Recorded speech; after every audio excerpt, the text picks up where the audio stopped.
Good morning, everyone. Magandang tanghali, everyone. Good afternoon, good afternoon. Callings here again for another. This is going to be a very, very short na parang podcast. I think something like that. So yeah, kamusta naman ang lahat? Kamusta naman ang lahat? Parang kagabi ko lang kayo kausap ko. So kamusta naman ang lahat? Ayan, happy lunch for everyone.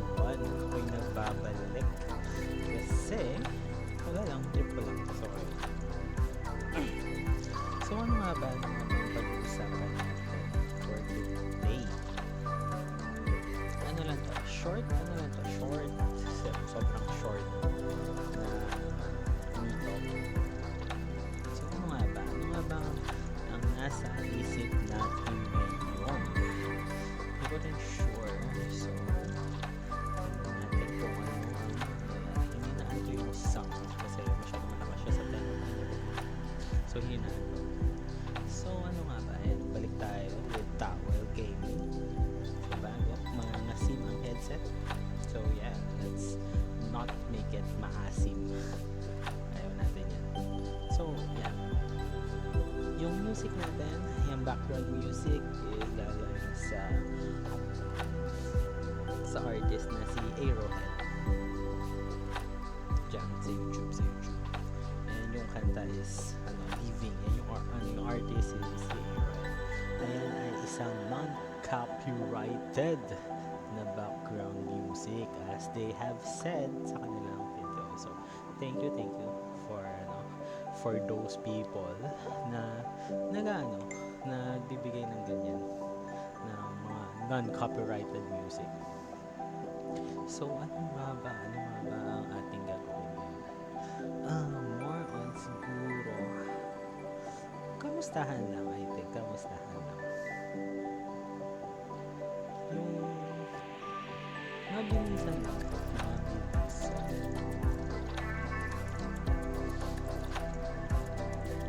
Sorry guys. So, ano nga ba? I think ang topic ko is top 10 music ko for this year. O, diba? And lagi kong binabalikan kung paano ko siya nakita. Ano nga ba top 10 music ko? From the very start of the year, yung pinapakinggan ko was Boy with Yuke. Yun yung una ko pinapakinggan that time. Tapos, ano nga ba yung mga tingnan natin sa ating YouTube search. Kasi doon mo makikita kung ano yung madalas mo hinahanap and everything. Ayan. So, ayun. Okay. Boy with you. Ano ka? Boy with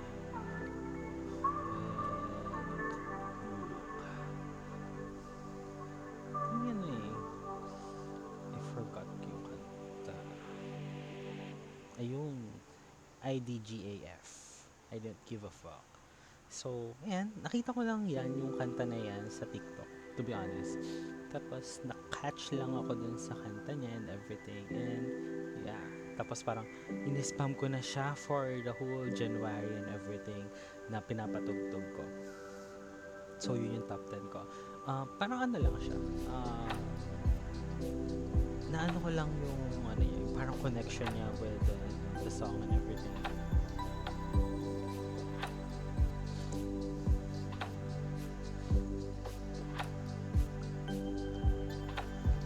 So, the next, ang aking top 9 is Bibingka by Ben and Ben. Wala, kasi January, February, and malapit pa noong December, which is, di ba, syempre, Bibingka is a song about these two people na nag-attend ng simbang gabi, and yung niya, parang yung lyrics na to, wait lang, hanapin natin, Bibingka lyrics, hanapin natin, Diba yung alam na simbang gabi na naman. Tayo gising pa, patulog pa lang. Ang simoy ng hangin dahan-dahan na umahaplo sa mukha ng bawat tao, mabagsak ng isang tao. Dahan-dahan kumikislap ang mga ilaw ng tumatanaw simbahan kung saan magkasama tayo nagdasal. Tapos, diba, alam mo yun, yung ano niya, for me is parang there's a chance for everyone to find love na alam mo yun, yung hindi exclusive ang love in a sense na hindi mo siya kailangang hanapin. May mga times na dadating din at dadating sa iyo pag-ibig mo and everything. Oo, merong mga times na hindi mo makikita agad, meron kang mga mapupuntahang tao na alam mo yun, it's just a trial. Hindi naman siya trial, pero parang it's something to grow in. Your growth na yan, magmamature ka lalo and everything. You will see what you've done wrong. Hindi naman sinasabi natin na laging mali ikaw, mali siya, pero alam mo yun. So, hindi siya exclusive to people na parang naghahanap. So parang ito, yung crush niya and everything. Then, tapos yung parang sinabi nila, ayan yung sa huli, di ba? Nagsiyawi kang mga anghels. Tapos, unang Pasko'y sumapit kay gandang harana ng tinig na sumasabay sa ihip ng hangin. Ang sabi nila, bilan mo na siya ng bibigka dahil ikaw na ang aking tadhana. Alam mo yun? Parang, ang sweet lang. Sobrang ano lang siya. Cute lang, in a sense. Cute. So, ayan, yun ang aking top 9. Naka-repeat din siya sa akin kasi hindi pa ako nawawala sa craze ng Pasko that time. Then next, ang aking top 9. Top 9! Ano ba yung top 9 natin? Top 9 natin ay top 8. Kay Moira yun eh.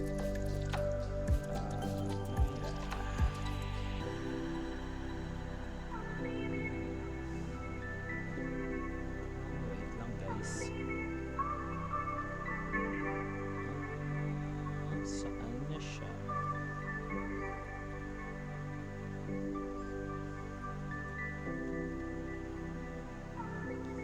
Wait lang. Saan na yun?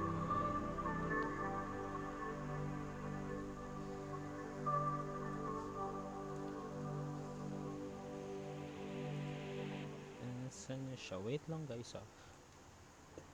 Nasa ano yung history ko siguro. History. Pero yun, may kanta si Moira na pinag-anuhan ko, binabaran ko yung pakikinig sa kanya. Tingnan ko, baka nakasave siya sa phone ko. Sali.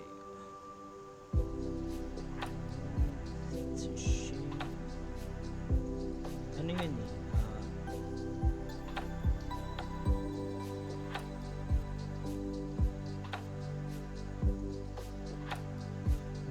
Naging ano siya sa akin. Ayun. So, ayun. Babalik sa'yo. Naano ko lang tong kanta na to.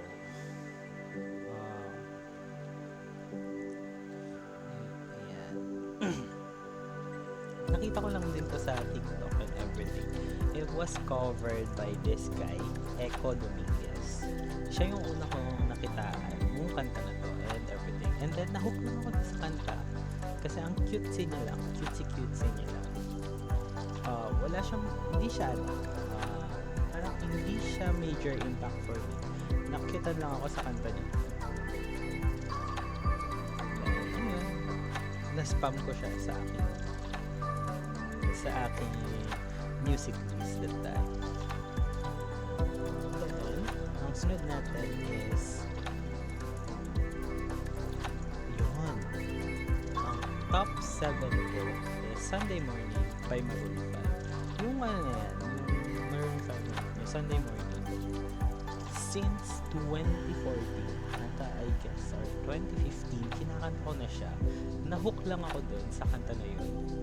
Kasi, parang, ano niya lang, ang chill vibes niya lang, magandang pag nag-aaral and everything. So, yun yung ano ko dun sa kanta na yun. Relaxing lang siya for me. Hindi siya ganun ka-heavy as you can expect from songs ni Maroon 5. Ang chill niya lang. Like, sabihin natin, i-compare mo siya kay Payphone, kay Lucky Shot and everything. Diba?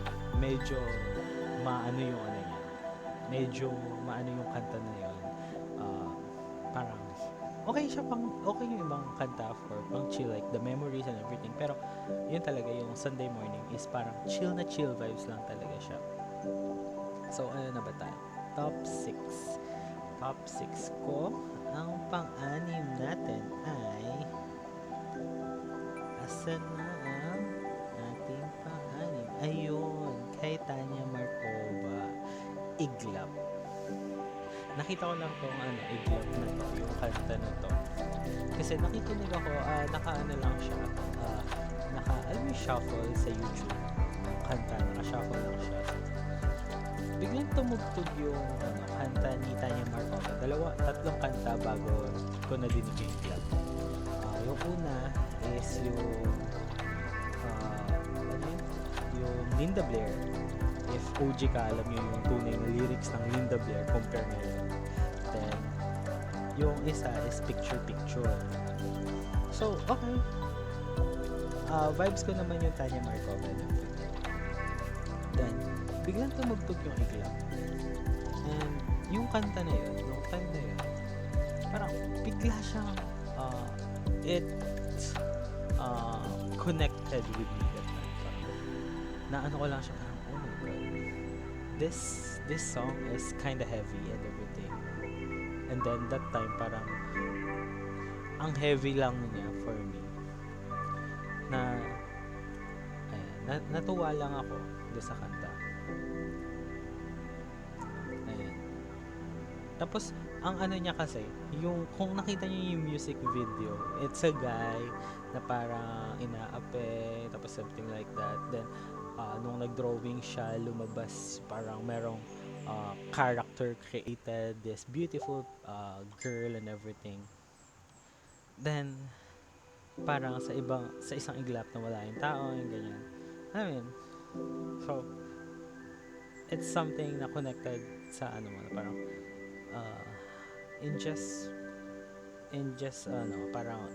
in just for a few moments, mawawala yung lahat and everything. So, alam mo yun,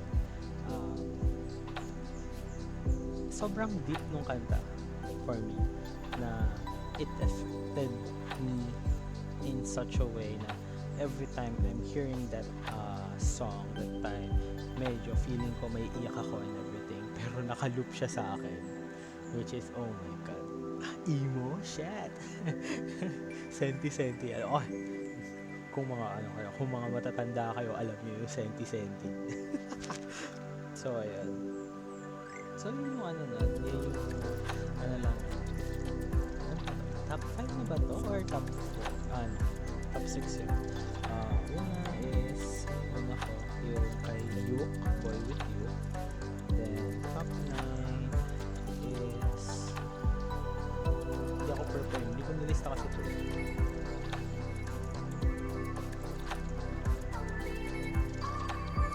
Bibingka. Tapos, Moira. Tapos, Iglap. O, top 6 na. Top 6 na tayo. Top 6 na tayo. Top 6. Hindi ko alam. Top 6 naman is Moira ulit. Titipan ko. Wala na, ano lang siya. Ang bubbly lang yung kanta and everything. And, wala lang, natuwa lang ako. Legit, natuwa lang ako doon sa kanta. Tapos kasi meron ako napanood. It was an animated parang video for that, na hindi ko sure kung yun yung ginamit na official animated video, pero yun, natuwa lang ako dun sa animation and everything. Then ayun, nahuko ako dun sa kanta bigla. Then top 5, nandito na tayo sa top 5. past lives. Past lives is something na sobrang, ano siya, nag-connect din siya sa akin. Ayan. Ayan. Ayan.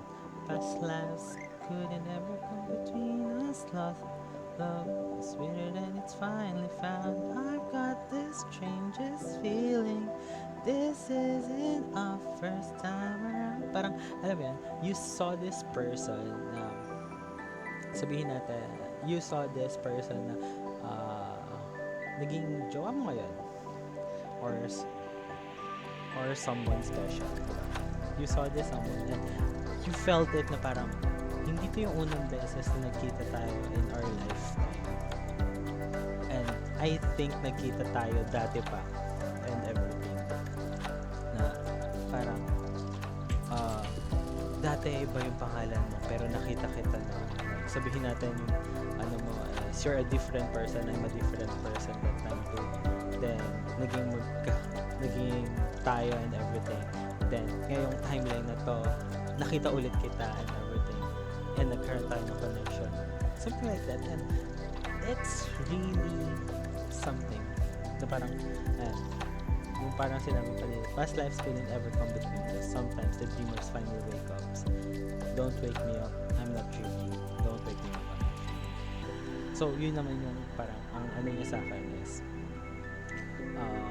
may mga times na parang you need to wake up into reality to see ano ba talaga yung nangyayari and everything. So, ayun. Ano lang, ang ano niya lang, ang heavy niya lang din pakinggan, pero it really connects you with everything. Yan, nag-ano lang siya sa akin, nag-click lang siya and everything for me. Which is, yun, napunta siya sa aking top 5. Paulit-ulit ko siyang pinatugtog that time. Then next, eto, hindi ko alam talaga yung kanta, hindi ko alam yung banda and everything, na din napakinggan ko lang. It's Misterioso by Cup of Joe. Misterioso. Ayan. Wala lang, eto naman, ano siya, ang lambing niya lang pakinggan. Nakakatuwa lang siya pakinggan. Like, eto ka na naman, umiiwas ng tingin.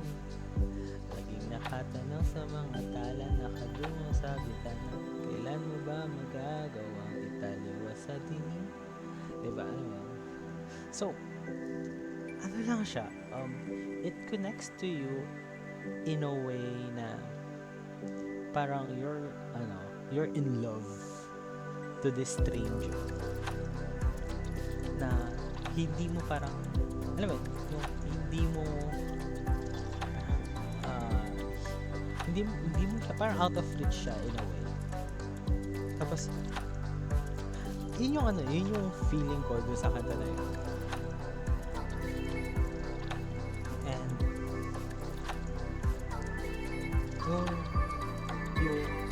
you're amazed, you're infatuated with this person, pero hindi mo alam kung paano yung gagawin, hindi mo alam kung paano siya i-approach or everything.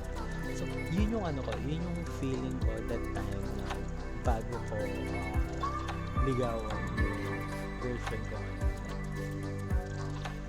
I don't know kung paano ko siya i-approach and everything kasi alam mo yung feeling ko na that time, sobrang out of my league siya kasi, oh my God, she's so beautiful, she's so fucking beautiful and everything.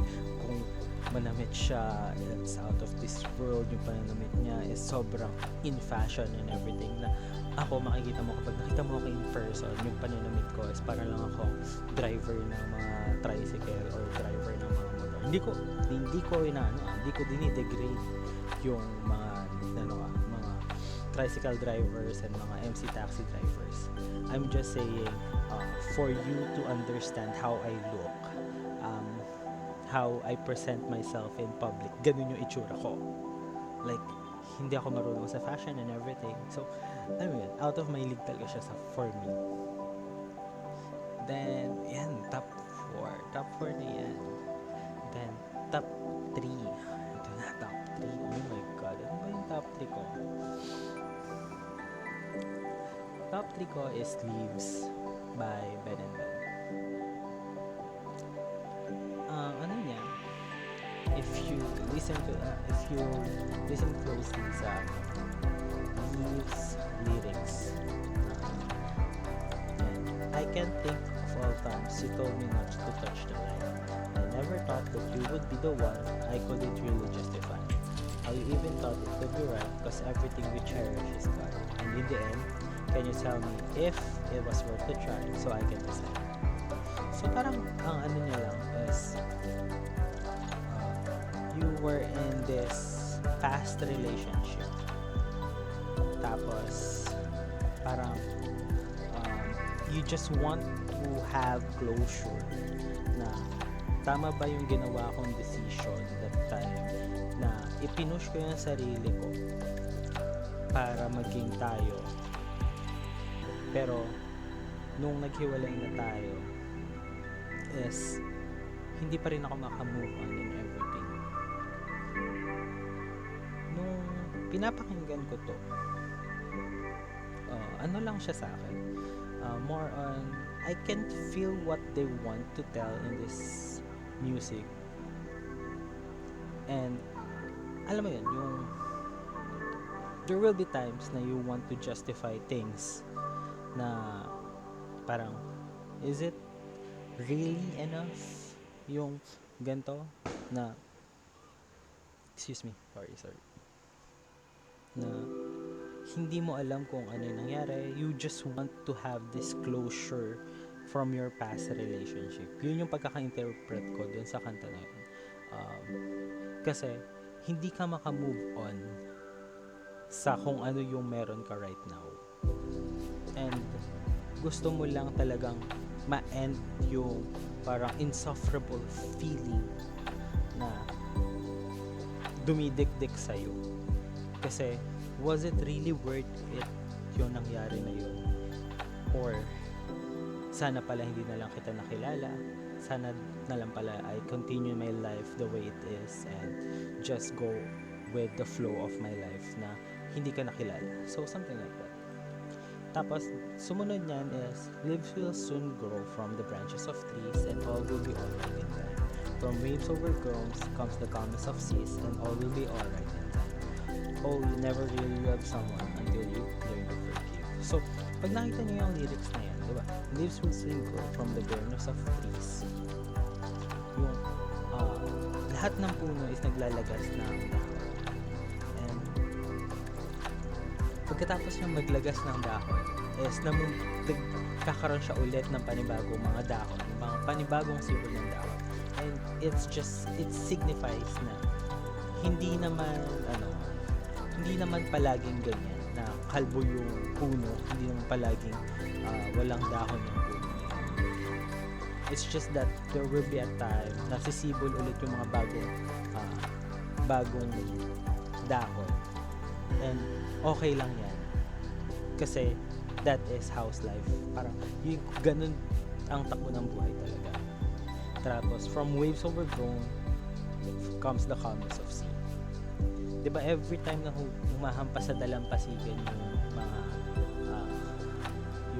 alon and everything, pag nakita nyo after ng hampas ng alon na yun, pagbalik niya sa dagat, it just calmly goes back to the sea.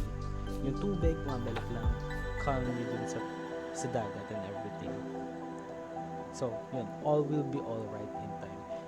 It takes time for you to grow. It takes time for you to parang mawala yung ganung feelings na nangyayari sa sarili mo. Kasi syempre, lito ka pa and everything. Tapos, yung sinabi niya sa dulo is, oh, you never really love someone until you learn to forgive. It means that hanggat hindi mo kaya magpatawad, hanggat hindi mo kaya patawarin yung mga taong pumasok sa buhay mo, lumay sa buhay, hindi mo pa talaga kaya magmahal ng mga ng bagong tao para sa iyo. Kasi ang mangyayari lang dyan is magkakaroon ka na anxiety when it comes to a new relationship. Na parang every time na magkakaroon ka ng relasyon is you will always be on the guard. Na parang nagkakaroon ka ng pag-iisip na what if aalis to sa akin, what if iiwan niya rin ako in the near future. So parang hindi ka kalmado, hindi ka parang iniisip mo agad yung negative na pwedeng mangyari. So yun siya, yun yung ano niya sa akin. So hanggat hindi mo kayang magawa yun, hindi ka pa pwedeng magmahal ulit. It doesn't really means na napatawad mo yung tao is okay na. It takes time.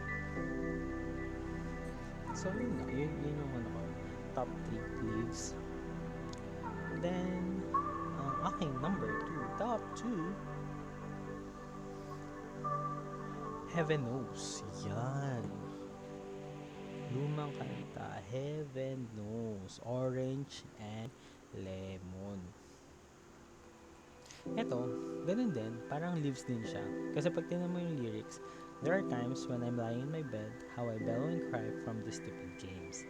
And my eyes are like windshield on a rainy day, almost rubbed down, swelling. As I keep on dipping my face in these cold sands of mine, heaven knows how embittered I am. Diba?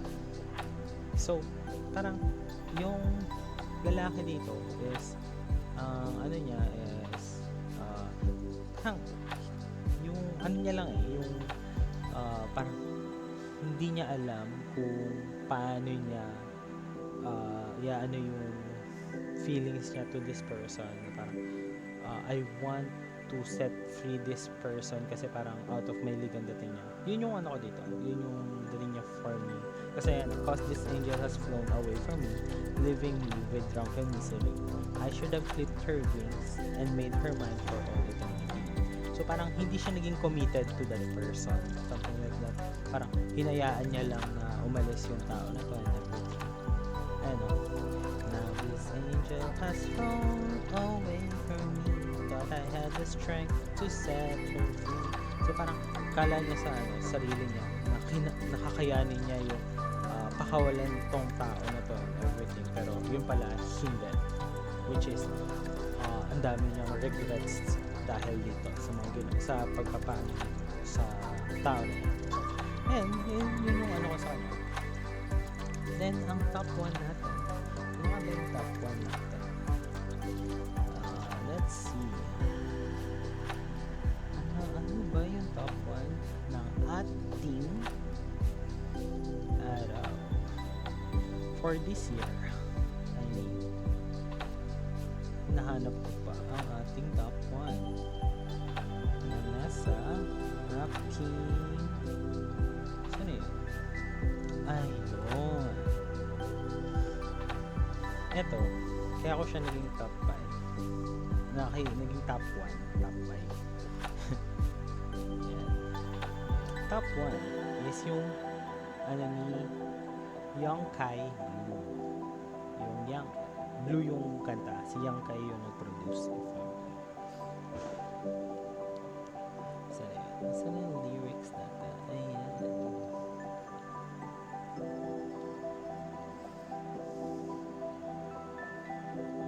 Saan yan? So, ayun. Yun yung kanta na I mean, sabihin natin, I'm currently nababaliw dito sa kanta. I don't know why, but it just hooked me all the way. Patugtugin ko siya na onting.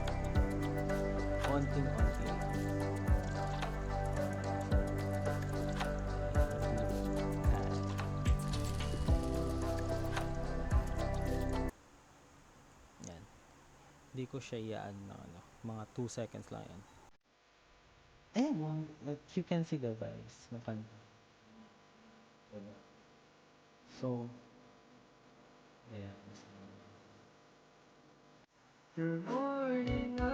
So yeah, ayan yung kanta na ano ko, currently kinakaadikan and everything. So yan, i-play ulit natin ang ating background music.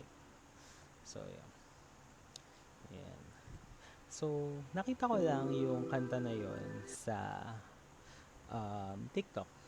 Kasi yung ginagamit na kanta sa TikTok. And then, it just connected to me and everything. And I just felt it. I just felt the song and how it parang represents everything currently sa akin.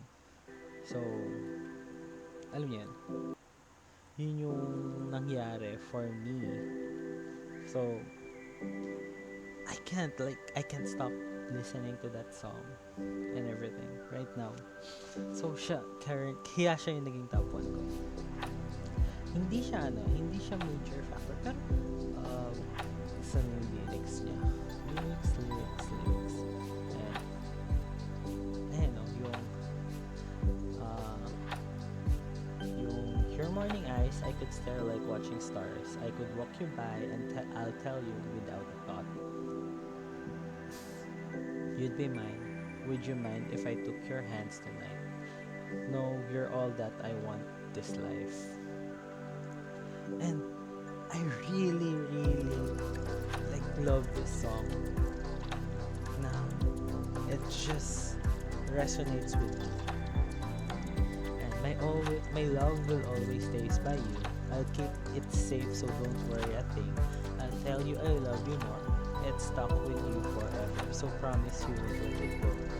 I'll trust the universe will always bring me to you. So, alam mo, ang cute ng kanta and everything. So, yun yung yun yung top 10 ko. Yun yung top 1 ko.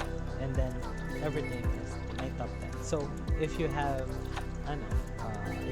any songs na nasabi mo, ano yung top 10 mo for your 2024, kung paano siya naka-affect sa life mo.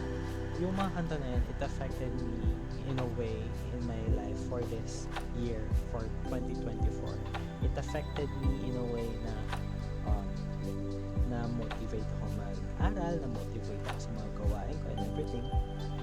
And then, these songs helped me sleep, helped me to focus and everything. So, it really plays a big role for me to calm myself down when I was in, sabihin natin, I'm in panic mode, I'm frustrated and everything. This song helps me a lot. Yung kanta na yan helped me a lot. So, yun lang yung yun yung pinaka-major takeaway ko for this songs na it really helps me when I was down, I was nowhere to be seen, parang ganyan, alam mo yan. I was frustrated, so these songs helped me in a way, in its own ways.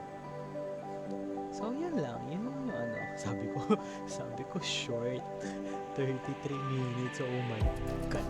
So ayan, yun yung top 10 songs ko for this year, for 2024, and I hope this upcoming year magkaroon pa ako ulit ng mga kanta na would help me in my life for the upcoming 2025. And let's see if magkakaroon tayo ng mga ganong kanta ulit for 2025 sa recap natin next year, December. So let's see, hindi pa natin alam. So for anyone na manonood or makikinig sa aking random rambling here, just type in the comment section na kung ano yung top 10 nyo and kung bakit siya yung naging kung bakit yun yung mga napili yung kanta.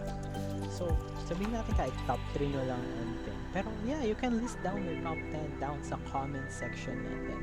And I hope everyone enjoyed this na yung little rambling ko, little talking. So yeah, yan lang. Ano nga ba? Ano ba yung mga top 10 nyo for this year? Ano yung top 3 nyo for this year? Ano yung mga nakatulong sa inyo? Ano yung nakapagpa-motivate sa inyo? Ano yung nakapagtanggal sa inyo sa mga sabihin natin, breakups nyo and everything? So yeah, write down your mga top 10, top 3 sa comment section natin. And I'll see you again next time. Callwings, signing out. Bye guys! See you. Ayun pala, like, comment, and subscribe, and share if you want to share. So yun lang. Yun, kung if you want to comment and everything, yeah, leave leave a comment down below. And yeah, I'll see you again next time. Bye guys. Bye bye. Bye bye. Bye bye.